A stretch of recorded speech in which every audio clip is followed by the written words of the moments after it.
দেখুন, আমাদের এই পরিবর্তন যাত্রা কিসের জন্য?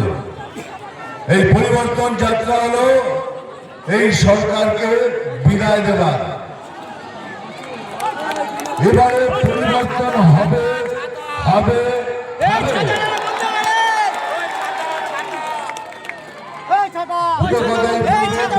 বলার সময় নেই, কারণ এরকম আমাকে অনেক জায়গায় যেতে হবে। আর আমি এই জন্য সব জায়গায় ঘুরে বেড়াচ্ছি, গ্রামে গঞ্জে।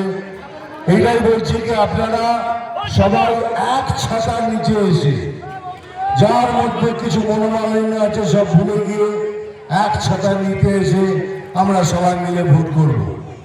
ভোট থেকে পিছিয়ে আসবেন না।